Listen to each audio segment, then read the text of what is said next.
جب یہ نعمت خدا ہے، اور نعمت خدا بھی کوئی عام نعمت نہیں، نعمت عظمیٰ، نعمت کبریٰ ہے، جب یہ نعمت عظمیٰ ہے تو ہر نعمت کا سوال جواب ہوگا یا نہیں ہوگا؟ لازمی ہے۔ اگر جوانی نعمت ہے تو اس کا سوال ہوگا، عمر نعمت ہے اس کا سوال ہوگا، اولاد صالح نعمت خدا ہے اس کا سوال ہوگا، کیسے تربیت کی اس کی، بی نعمت خدا اگر مطیع ہو۔ مشہور معروف قول ہے کہ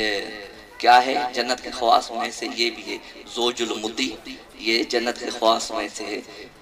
بیت الوسیع، داب السری، یہ تینوں جنت کے خواص میں سے ہیں۔ تو اگر زوج المطیع ہے تو نعمت خدا ہے، گھر وسیع ہے نعمت خدا ہے، یہ جتنی چیزیں ہیں وہ نعمت خدا ہے، جتنی نعمتیں ہیں ان کا سوال پوچھا جائے گا۔ تو جو نعمت عظمیٰ ہے، جو نعمت کبریٰ ہے، بولیے اس کا سوال پوچھا جائے گا یا نہیں پوچھا جائے گا؟ جو نعمت عظمیٰ ہے اس لیے تو کہا تھا وَقِفُوهُمْ إِنَّهُمْ مَسْئُولُونَ، ان کو روکو، ابھی ان سے کچھ اور پوچھنا ہے، ابھی ان سے پوچھنا ہے۔ حتیٰ کہ روایات کے جملے ہیں، رسول خدا فرماتے ہیں قیامت کے دن دو فرشتے اس رات پہ کھڑے ہوں گے، ان کا کوئی اور کام نہیں ہوگا، ان سے پوچھا جائے گا، جو آنے والا ہوگا اس سے پوچھے گا بتاؤ تیرے پاس جہنم کا برات نامہ ہے؟ کہا کہ نہیں، نیچے تیرا انتظار کر رہے ہیں، چلے جا، وہ نیچے چلا جائے گا۔ آج پتا چلا نا یثبت اللہ الذین آمنوا بالقول الثابت فی الحیات الدنیا وفی الآخرہ، یہ ہے وہ ولایت علی، یہ وہ قول ثابت، دنیا میں بھی علی کی ولایت کے ساتھ متمسک ہو گیا، دنیا میں بھی ثابت قدم ہے اور پرسرات کے وقت بھی ثابت قدم۔ جب پوچھنے والے نے اسی آیت کے بارے میں پوچھا تو فوراً بتایا لا یجوز احد الصراط من کتب لہ علی الجواز، اسی وقت تک کوئی اس صراط کو پار نہیں کر سکتا جب تک اس کے پاس علی ولی اللہ کی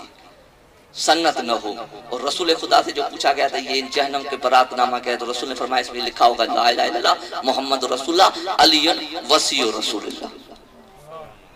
یہ برات نامہ ہے۔ تو عزیزو حقیقت ہے آپ بھی تھکے ہوئے ہیں رمضان مبارک سے، اور ہم بھی اس پورے دن روزے سے ہی گزرے ہیں، اور پھر بھی کیونکہ ڈیوٹی دینی تھی۔ حقیقت جانیے یہی ہے وہ نعمت اللہ جس کے لیے قرآن نے کہا، کیا کہا؟ الم تر الی الذین بدلوا نعمت اللہ کفرا واحلوا قومهم دار البوار، جنہوں نے اس کو تبدیل کر دیا،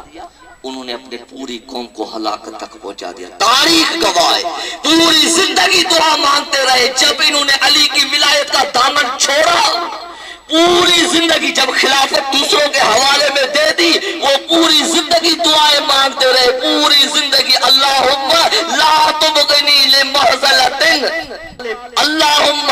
لا تبقنی لمحزلت، اے اللہ اس مسئلے کے لیے ہمیں زندہ نہ رکھنا، لیس لہا ابن ابی طالب، جب ابو طالب کا بیٹا ہمارے درمیان نہ ہو، کہ کیا تم نے نہیں دیکھا کہ انہوں نے نعمت خدا کو تبدیل کر دیا؟ خلافت علی کا حق تھا، ولایت علی کا حق تھا، حکومت علی کا حق تھا، حکومت اٹھا کے کسی اور کے حوالے، ورنہ علی کو ضرورت تھی؟ میں آپ سے سوال پوچھتا ہوں، علی کو ضرورت تھی؟ واضح لفظ ہے میرے مولا کے نہج البلاغہ میں، واضح لفظ ہے میرے مولا کے نہج البلاغہ میں، مولا کیا فرماتے؟ واللہ ما کانت لی فی خلافت رغبۃ، میرے کو خلافت سے کوئی رغبت ہی نہیں تھی، واللہ قسم اٹھا کے علی فرما رہا ہے، خدا کی قسم، خدا کی قسم، واللہ ما کانت لی فی خلافت رغبۃ ولا فی ولایت باطن، اور مجھے ولایت یہ حکومت